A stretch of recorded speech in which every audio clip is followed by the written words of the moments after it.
about to go downtown. Downtown, hey! Downtown. You about to go downtown.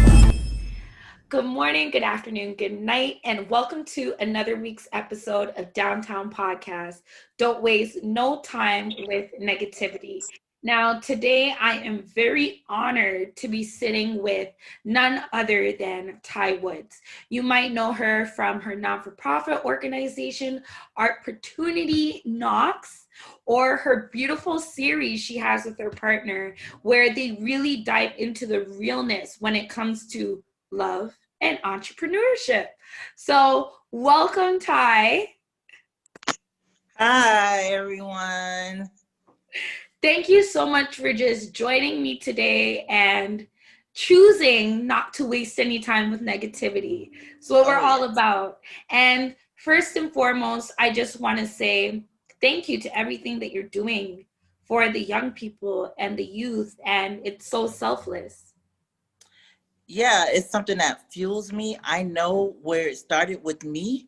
And so I have to give back in that way. I know that when I was young, when I was a teenager especially, I knew that if I had someone to just give me some encouraging words and guide me, I would have probably started the path a lot sooner.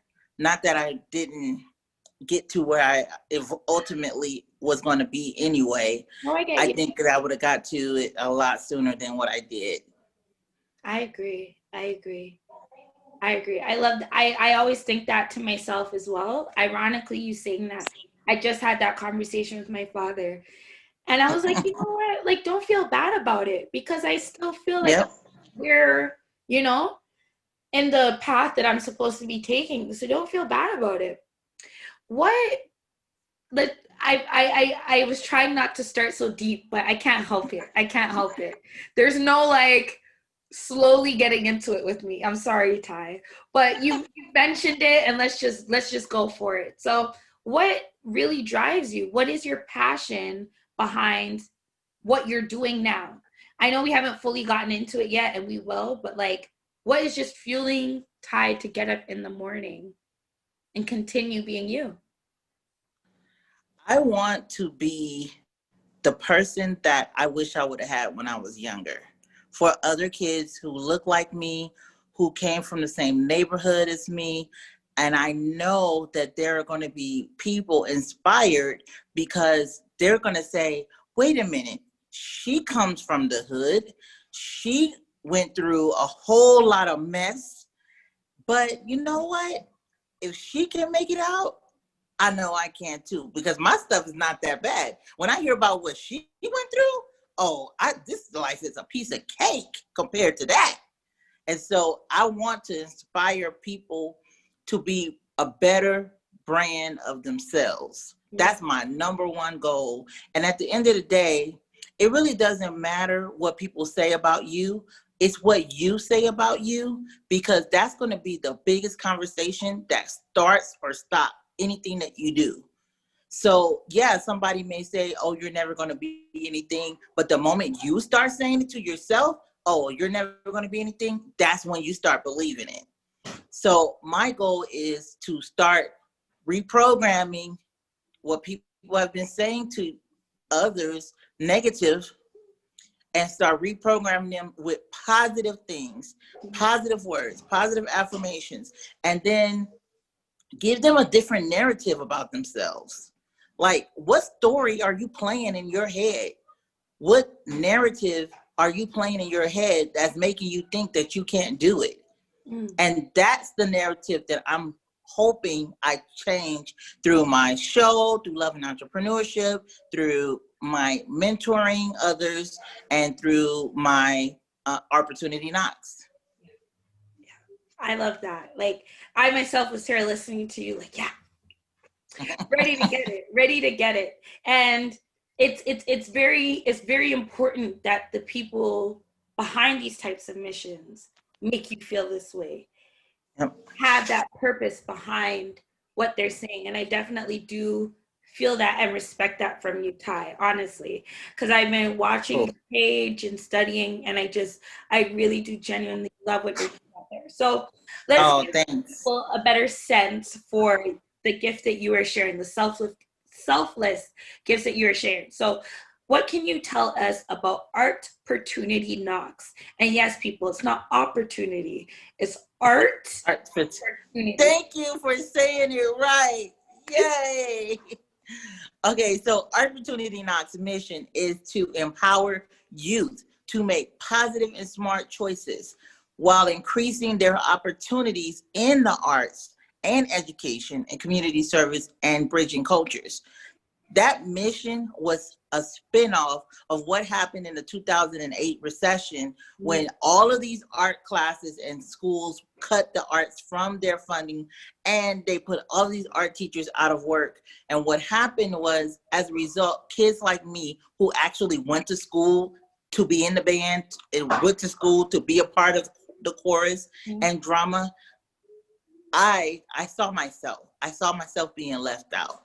And I knew that if I didn't do something different for them and try to create a solution for them, that there's going to be some kids who say, you know what, I don't even want to go to school anymore, because that was the reason why I went to school. The arts inspires. So I looked for mini me. I call a lot of kids mini me. Oh, you're my mini me. I look for the mini me. I look for the kids who were going to drop out of school. I look for the kids who were told they were never going to be anything. And through the organization, we inspired them to look at careers in the arts and entertainment sectors and STEM sectors, STEM standing for science, technology, engineering, and math. And we just say, okay, here are some people. No, they're not ball players. No, they're not rappers. No, they're not actresses or major A-list actresses. But guess what?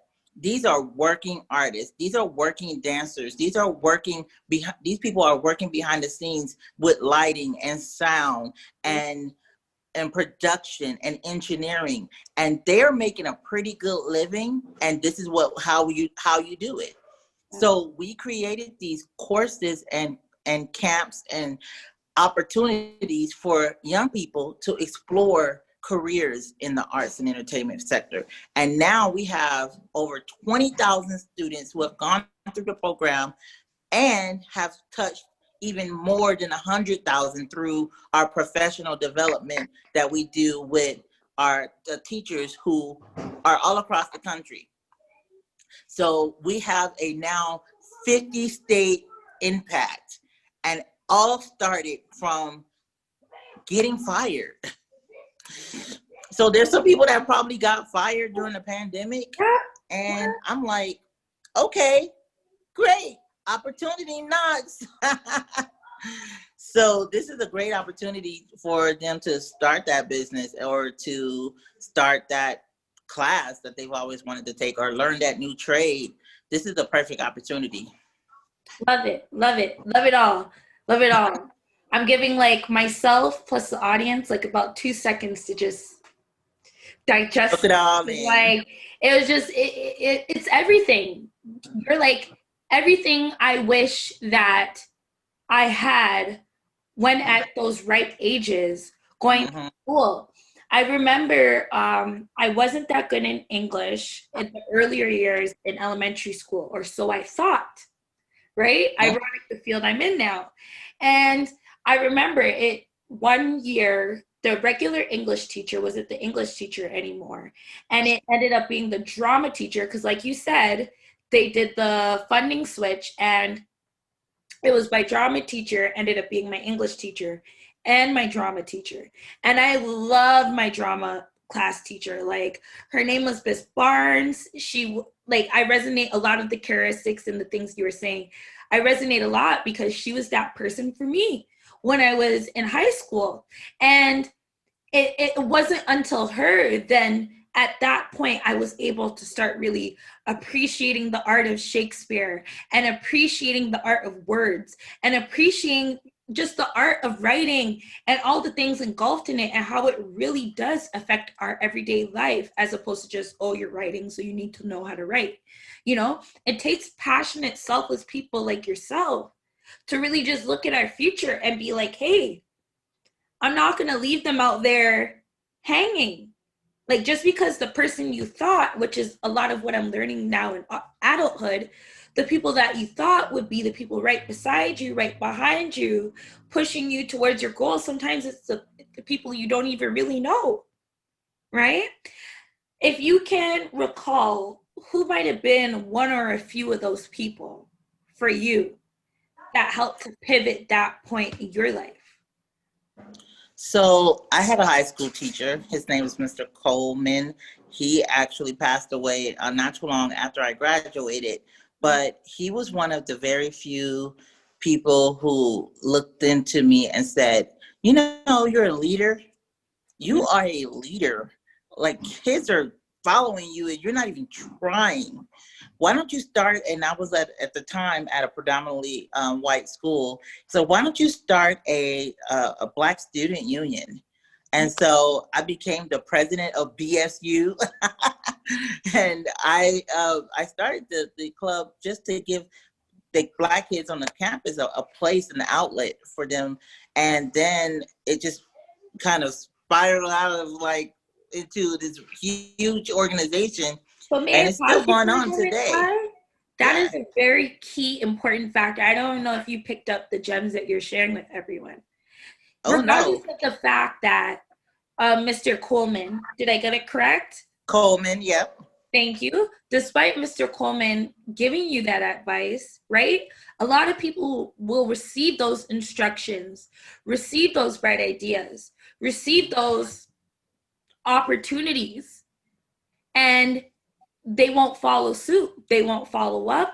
They'll kick it to the curb because it's not something that they place directly in your hand. Well, because remember what I talked about earlier, the narrative that's playing in their heads. Yeah. So if they have this story of negativity constantly playing in their heads, then it doesn't matter what you or I say to them that's super positive, they're not going to believe it. So they have to change the story inside of their heads first. And that's what he did. What he did was he kept telling me over and over and over that I was a leader. Well, I didn't believe him at first until I started playing the narrative in my head. I am a leader. I would love to have a Black student union on campus. You know what? Let me try it. And boom, it became the charter chapter. And so it just continued. And when I went to college, I was there was a fraternity called Delta Sigma Pi, which is a business fraternity. I went to business school. So there was no chapter, no business school clubs at all. And I was like, I would love to be a part of a club around that. And so they said, well, why don't you start a chapter here? And so I did that. And to this day, it's still going. So I saw something, someone else saw something in me, and I then believed it and walked it out. But that happens on both sides, right? Because somebody else can say something about you, you believe it, and you walk it out. Oh, you just drug addict. Okay, I believe it, I walk it out. Speaking So, nothing but facts. I completely agree, Ty. Completely. And thank you just for being so vulnerable and sharing these parts of your story, right? I myself have had a lot of years experience working with youth. And what I will say is I know it's not easy. I know there's times, especially when you're getting to the teens level, you might get spit on, they might try to fight you, things happen. But when your intentions are pure, I feel like God builds you up and he gives you the proper armor to really facilitate in those situations. Now, when it gets into love, everybody loves love. It's cuffing season, it's getting cold outside, everybody loves love. But love takes a lot of work, which is the side that I feel like a lot of people don't really want to admit. The work side, right? And Oh yes. I don't want to take any words out of it. So if you can do me the honor of just explaining what inspired you to start Love and Entrepreneurship with your husband and torture yourself that way, lady. So we work together. We've been working together for about 8 years now. And everybody always asks us, like, how do you guys work together? I can't even live in the same house, let alone work together 8 hours a day. Yep. And so we were like, you know what? Our story is kind of funny, and coming soon is the episodes of Love and Entrepreneurship. I can't wait. I can't You wait. have to see us in action, and it's not even like an acting thing. It's not even scripted. It's just because of our dynamic that we work. But we saw that what we were doing was pretty unique, and that there were other people who may want to work with their spouse, or who may not know that they can work with their spouse, but we're going to give, or not even just spouse, just family members, best friends, anybody in a close relationship, because there is a certain dynamic when it comes to working with people that you love versus working with complete strangers. You said And it in one of your posts, yeah. Oh my goodness. This is one of the hardest jobs that I've ever had to do. And he could tell you, he's been fired, he's quit. I've never quit, but Like you? I wanted to fire myself, but it's hard to do that when you're the CEO and the company. Very hard. The company runs because of you. But my husband has taken breaks like months at a time, because one time he quit. And he said, let's see how long you run this company without me, because I need you to see that I bring value to this company. And I was like, you know what? Deuces, I don't need you. I'm smart. I'm this, I'm that, I'm this. And then like 6 weeks later, I was like, I'm sorry. I'm sorry. Please come back. So what I realized was that I have a gift. My gift is fundraising, business development. I can create the business. I can help get the money for it. But when it comes to the people side, when it comes to the human resources side of things, my husband is like 100% so much better than I am. And he would say the same thing. I can say something to an employee. He would say the same thing, and they would be like, oh, that's cool. But if I say it, it'd be like, it's how you said it, Miss Ty. It's not what you said, it's how you said it. I'm like, oh my gosh, he said the same exact thing. Yeah, yeah. But it's comes with the territory. But at the end of the day, he balances the scale in our business and businesses. And I now can't imagine not being his partner and vice versa. But we want to teach people about it, about what we're doing, and just about general principles about business and relationships, because we have been married for 15 years and we have never been divorced, we never broken up. And so there's some people who like been in a relationship for 15 years, but they broke up for like 2 of those years. And it's just, you know what I'm saying?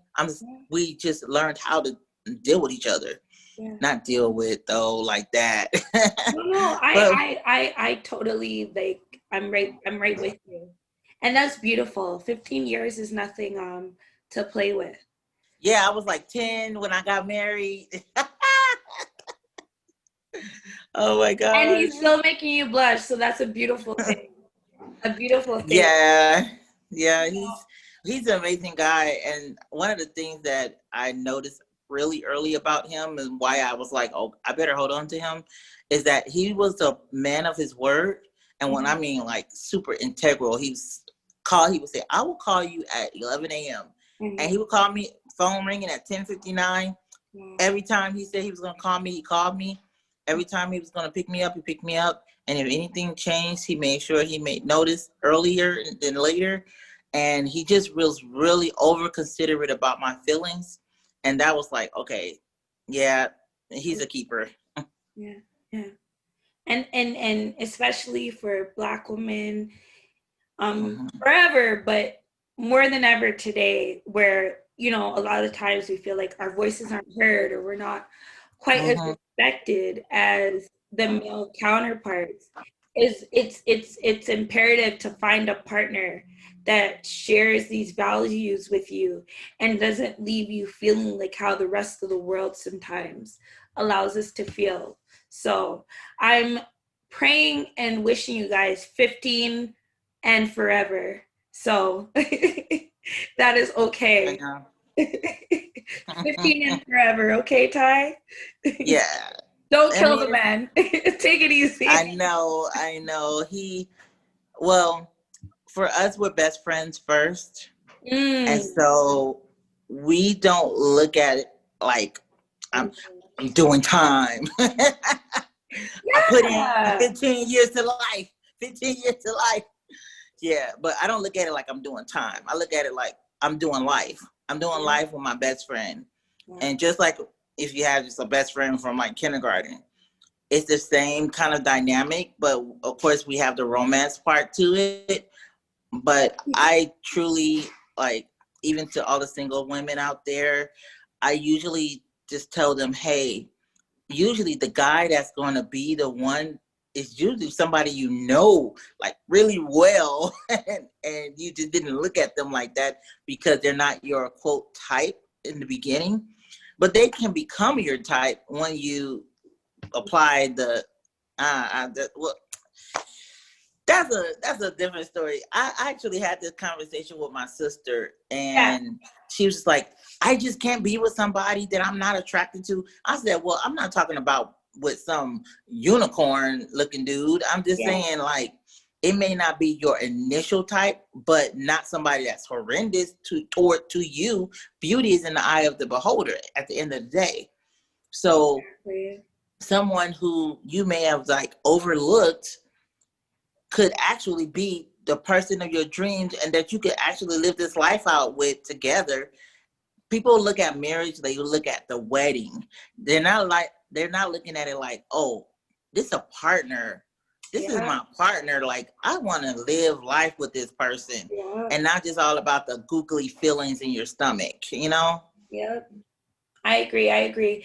No, you're speaking to like everything, because even up to now, like even up to today, like a couple of my girlfriends, they not recently, but recently simultaneously all got back with like their childhood like crushes and stuff, and they're all like, so much happier than I've ever heard them. And I feel like I can finally exhale for my girlfriends. And you know, I'm not worried about myself. I know my time will come. I'm a bit different than others, you know, and I understand my energy isn't always for everyone. So I know my day will come, and I am that friend that's able to genuinely be happy for others without spreading that envy, because that is a key factor as well. Right? Yeah, and sometimes when people get married, they kind of leave their single friends to the side. But I just say like this: if they have a friend like we all married now. Yeah, if they have a friend like you, like, they shouldn't have to. They're not gonna worry, because like, I'm genuinely happy for you, you know. And that's one of the things that I had when I got married. My single friends who are now married, they were like, "Ooh, you just encouraging me." I was the first one in my friends circle. In your circle, I'm the last. Yeah, and so everybody in my circle is married now, and still married. And so that's beautiful. They looked at what we did. I guess we were an example to a lot of our single friends, and we did it, I want to say right, but what I mean, like, we dated slowly. We didn't rush into things. We dated for 3 years. A lot of it was long distance, so granted, it made it a lot easier.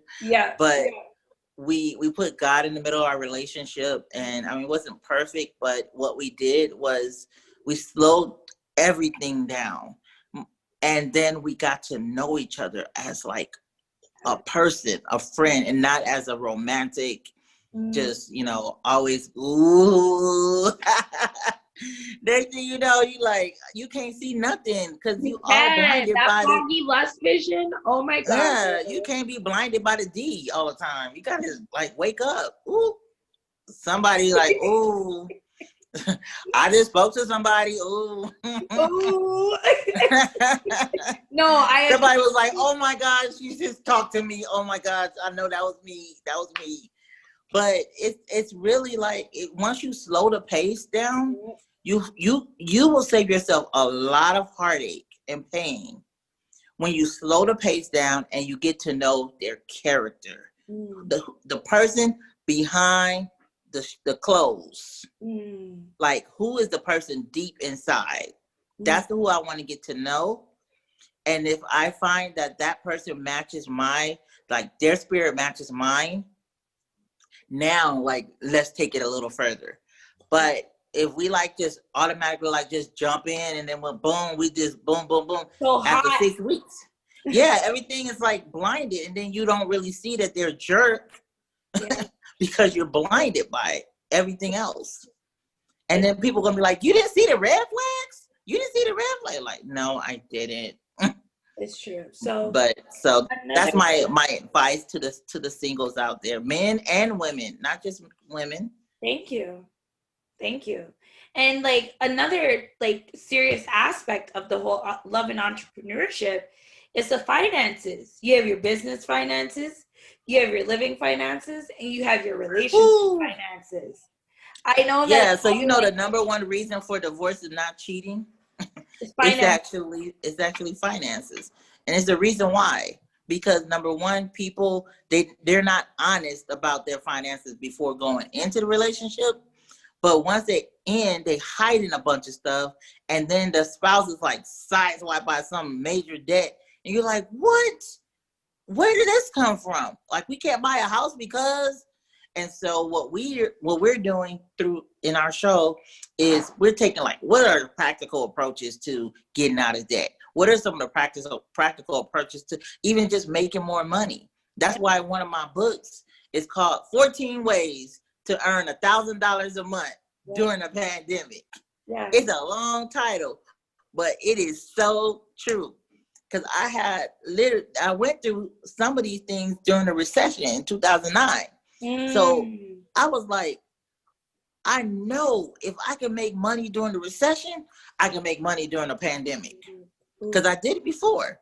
And then once I just worked the system. And so once I started doing what I know to do, the money started coming in. So I wanted to help others the same way that I helped myself back then. Is how did I make money during the recession? Yeah. And write practical steps on how they can do it too. And so I am one person. So one person, this is like so simple, right? About one of the steps is you use your extra space in your house for Airbnb, right? But what I did was I broke it down. My house had 3 bedrooms, only 2 was being used, 1 was empty. I took $40, went to Walmart and bought these nice looking towels. I made that room look like a hotel. Yeah. And my living room had a big open space because I didn't have any couches.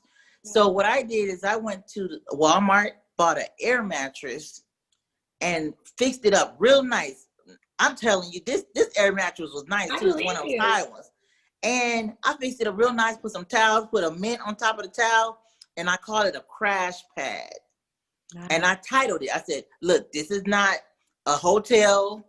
This is a air mattress inside of a living room. You passing through, you need to pay $25. You need to sleep. You need to go. That's what you need. This is the place for you. That's dope. I was booked for 28 out of 30 days. Wow. That's for the crash pad. That's real. But my room, my room was booked for one time. It was like booked for 3 months straight. Wow. And so this is during the recession. Yeah. So I coached somebody else who went during the pandemic, who went through a job loss. And I was like, look, you got this extra space in your house. Why don't you just rent it out for Airbnb? She was like, girl, nobody renting out Airbnb during a pandemic. I was like, people still traveling, so they're going to need an Airbnb. So this is what you do. Go to Walmart. Look, I don't get no Walmart. I should get some credits for this as much as I promote Walmart. But they have some really nice things that make it look luxury without being the luxurious, price. So she went to Walmart, fixed it up the way I told her to fix it up. She just told me yesterday that she made $5,000 last month. That's beautiful. $5,000 last month for an Airbnb. It was booked all 30 days. And she got bookings coming up. So she started in June and July she made $3,000. August she made $4,000, and last month she made $5,000. Profit.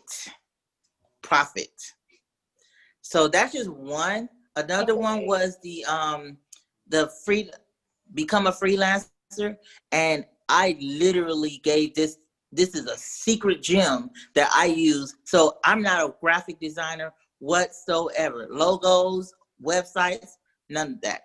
Yeah. But I have really great contacts on Fiverr that I've used in the past. And so what I've done with one website, you promote that website. Hey, we got graphic design services. My graphic design services in America is like $350 for a $350 for a 4-page website. Yeah. On Fiverr, that's $50. They don't know about Fiverr, but I know about Fiverr. Yeah. And so I sold something that I didn't even do for $300. I made $300 off of it. You my type of girl, Ty. Yeah. You're getting me excited. So that's just some of the ways that I've learned how to. So I will never be broke another day of my life because never. I'm a creative entrepreneur. Never. So it's not just enough for me.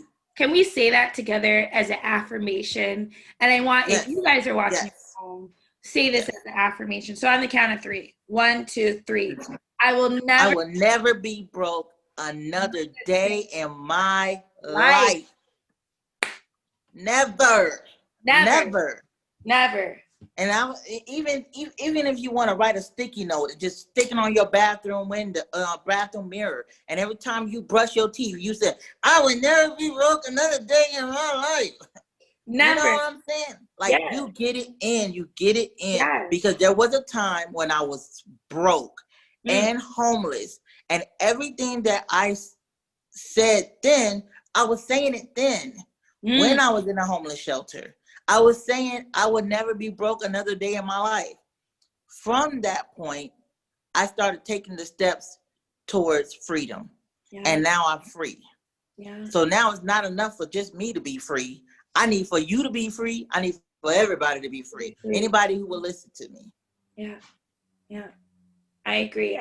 And I'm really excited when I meet people like yourself because it puts faith back in humanity for me. Seriously, because with the amount of negativity and toxic behavior going on, a lot of people forget or like to ignore the people like yourself that are still doing the groundwork, still being positive, still encouraging people to vote, still encouraging people to be the best brand of themselves.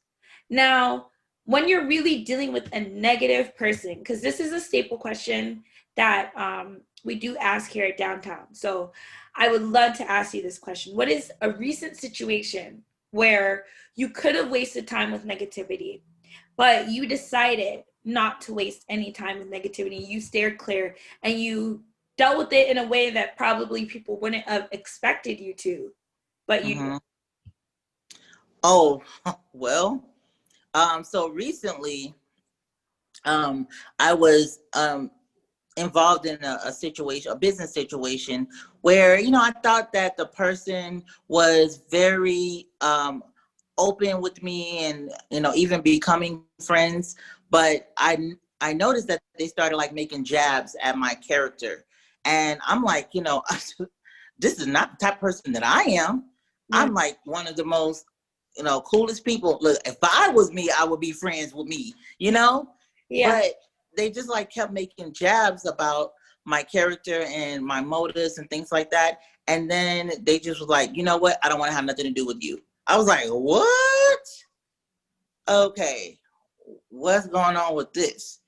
So I literally took a whole week just praying for that person. Wow. And then I said, you know what? Because I felt like I did nothing wrong, I could easily be like, well, you know what? Well, you know, you can't break up with me, I'll break up with you. Yeah. You know, the kind of that situation. Yeah. And every now and then that thought will pop up in my head, but then I'll be like, you know what? Like Michelle Obama say, when they go low, we go high. So I had to think about what literally like the wristband on my bracelet. Look, what would these WWJD. WWJD. Yeah. And I was like, you know what? I'm going to be extremely nice to this person. Even if they think that I'm a horrible person or whatever narrative is going on in their head that had nothing to do with me. That's what I had to resolve that within myself, that their issue with me had nothing to do with me, because everything that they were saying were not true about me. And so because of that, so if you know that something that somebody is saying about you is not true, then you don't have to worry about what they say. All that matters is what you have been saying to yourself. And those words cannot sit with me because I am not that person. So I could have easily tried to snap back on social media, block, unfriend, all this other stuff that in my immature days, I would have done. But I'm not that person. Instead, I actually sent that person a message and was like, I wish the best for you and for your family and everything that you do. They must have been punching the air. And that was it. And I actually meant it. I wasn't even like, you know, some people Being say, malicious. I'm just going to say this Yeah. and just get this. No, I actually meant it. Yeah. Because I know I am a good person. And if I give them anything other than that, then I would just be proving them right. So I was like, I'm not about to fall for these shenanigans. Wow. Instead, I did the opposite of what I probably should have did. Or some people probably said, I would have cussed them out. You are not about to call me out my name. What you're not about to do is call me out my name. That's what you not about to, you know. But yeah, that's the old, that's the South Central tie. My South Central days are long gone. Okay. No, seriously, and it's ironic that that is the situation you chose to share, because I've definitely been experiencing a lot of those things, and I'm here like misunderstood. Are you misunderstood too? Well misunderstood. You want. But you know, everything like what you just said, and with amazing people that I have as mentors and support around me, just sharing with me what you just shared. And within that time, the elevation and good energy that has just been happening in my life, I was like, who else want to be mean to me? Come on, bring it. That's where we're at in life, and it's such a beautiful space to be in. And I hope that people watching and reading you today, with having access to 50 states and a published book out and in a beautiful loving marriage, you know what I mean, and it's not perfect, of course, but it's beautiful and it's loving and it's your guys' rules, and that is a key part that people need to understand. It's not what you think it's supposed to be. It's what we over here got going on. But Yep. you know, Yep. Because but some people got other, you have to create the rules in your own house. Some people got rules where the dad is at home and the mom goes to work. And he's a stay-at-home dad. And that's something that's unique, but it's happening. It's happening. It's happening right now. Yeah. Mom kept her job, but dad got laid off. So, you got to make, as long as you secure in the role that you play in everybody's life that you're in, as long as you're secure with that, then you just need to do you. You just need to do you, be the best version of you that you can be. And I can tell you now, it doesn't matter. Those who misunderstood you, it'll come back around and say, you know what? They was pretty consistent. I was wrong about you. Or they may not say that. Some people prideful. They're not going to admit they was wrong. Oh, no. Oh, no. But you just keep being you. Yeah. You just keep being you. And that's how it is in your relationship. You have to just keep being you, but also strive for growth. Yeah. You can't just be like, well, this is who I am, what I am, and better deal with it. What do you say to those that they don't really know what direction is growth for them? They don't know if it's a left or a right, or they feel like, no, this is it for me. This is it. Ty, what are you talking about? There's no more. So everyone has an innate desire to be better than where they are right now. Even Jeff Bezos, the richest man in the world, is still striving to be better in something. Because at the end of the day, there's this strive for excellence that's placed on the inside of us. Some of us don't ever get to that point. Or some of us don't even turn that light on. They just be like, it is what it is. Mm-hmm. So what you do is like, what have people been telling you you're really good at? Right? So if you haven't mastered that thing, like, oh, you are really great at drawing, like your art is amazing, but all you have is artwork in a drawer, this is the opportunity. Like, now is the time. Go ahead and you take a class or something, or try to teach a class. Start with teaching for free if need be, but at least you're doing what you're passionate about. I would rather get paid $10 an hour doing something I am passionate about than working a dead-end $100,000 a year job that I hate. Yeah, I cannot do it. Now, some people, they are money. That's their motivation, is to have a lot of money. It doesn't matter if they like the job or not. They're going to do it because their motivation is money. My motivation is making a difference. So if I'm making a difference at $10 an hour, I'd rather do that than $100,000 an hour where I'm driving somebody up to, or I'm making someone's life miserable. I can't do it.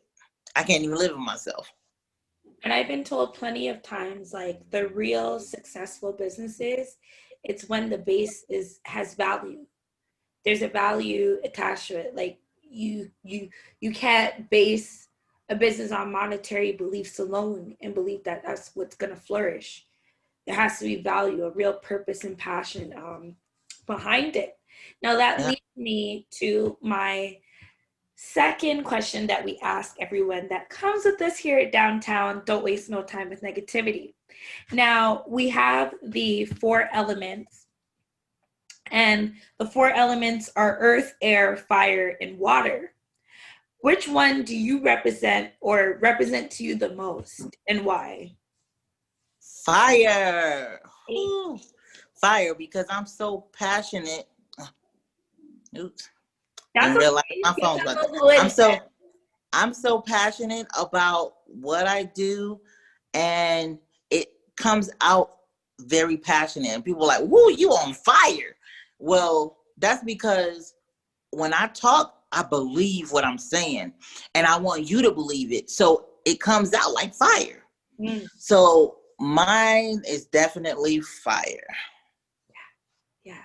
One time, a guest had told me fire, because not a lot of people do choose that sign, which it's surprising to me. I'd love to hear your guys' responses depending on the element you choose. And what was explained to me was fire was the start of evolution. Mm-hmm. When that man learned how to make that fire, that's when Earth really started to. Ooh, that's good. But Right? even more so, what creates diamonds? Pressure. What creates? It's the pressure. It's the pressure. Yeah. And then and the pure gold has to go through the fire. And so I look at my life. Imagine that? To be pure, you gotta go through fire. Come on. Woo! That's deep right there. Woo!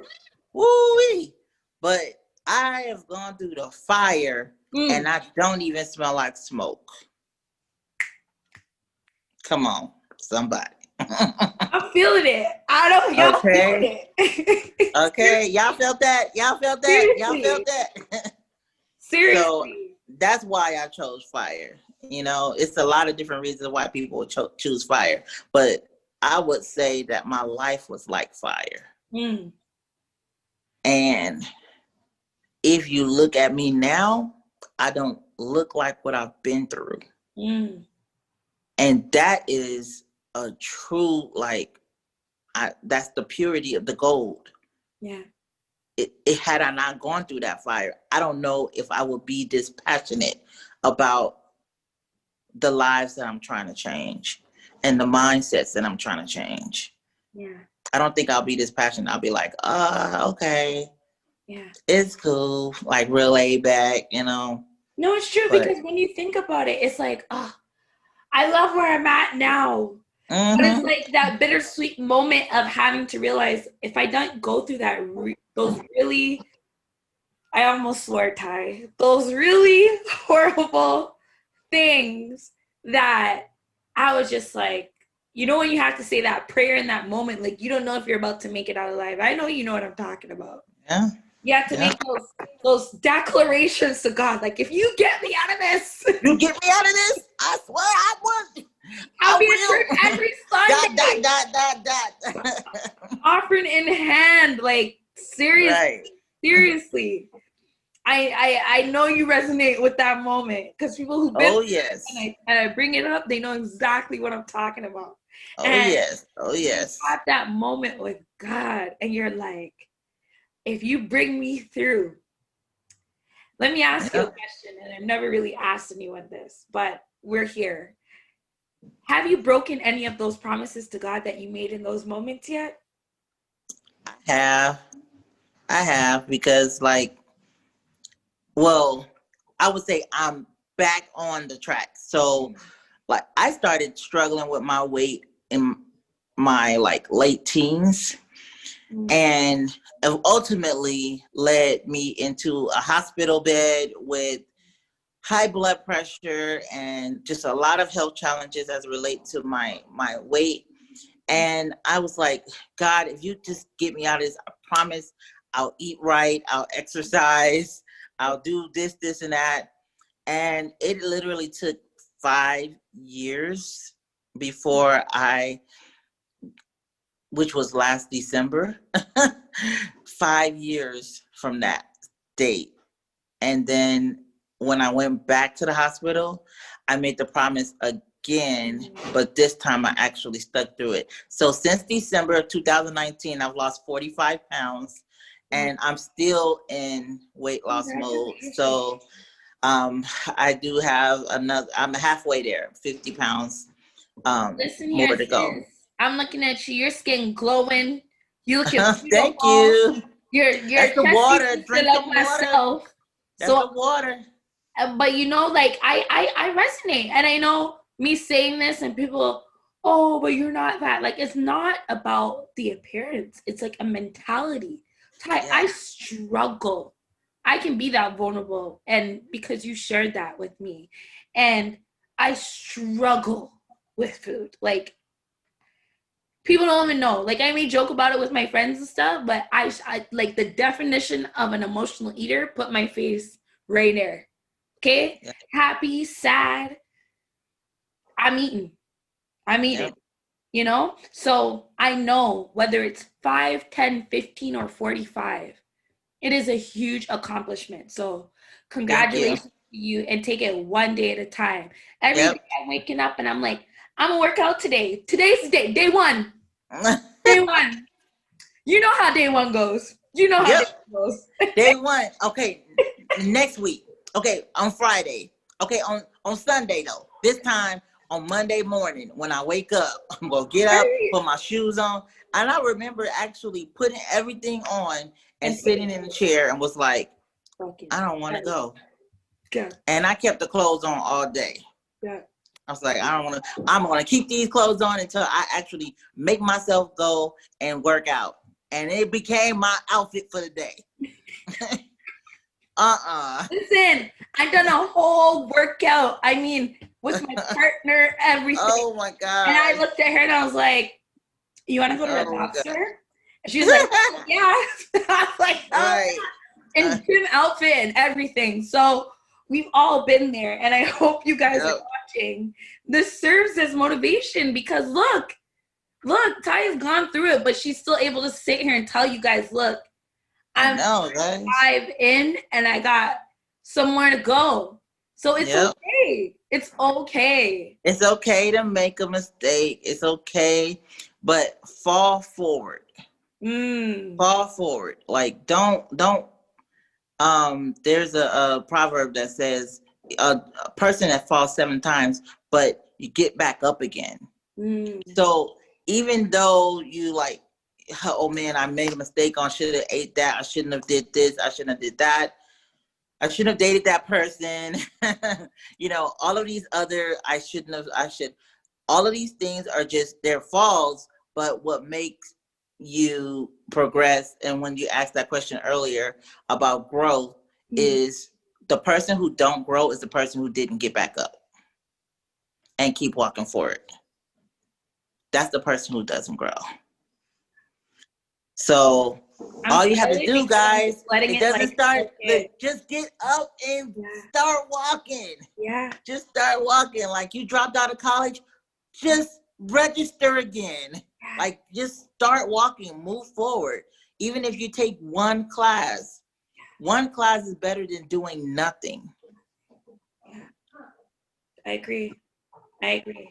Thank you so much, Ty, for like everything you shared today. And I know for a fact, like at least one person has to be watching this and they will be inspired and motivated. And I need you guys to please follow and support Ty at Opportunity Knocks. Is that the official social media? Well, for my own brand is I am Ty Woods. So on Instagram is I am _TY Woods.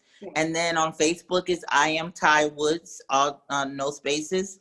And then of course, if you want to, volunteer or help out with Opportunity Knocks and with the kids, you can go to opportunityknocks.org. That's ARTPORTUNITYKNOCKS.org. Yes, and you're based in Atlanta, even though you're all overseas, you're based in Atlanta. I definitely have some people I want to send your way because you're doing really great things. And thank you. If those of you are watching, like even if it's a book, don't feel ashamed. Like anything helps, I'm assuming, right? Yep. Yeah. Everything helps. Yeah. And now, is there anything that you would like to? No, I'll say this way better. I can do better, Ty. Now, when it comes to Ty Woods, Opportunity Knocks, love and entrepreneurship, love, having a husband, growth, what do you want people to remember and resonate when it comes to you, and why?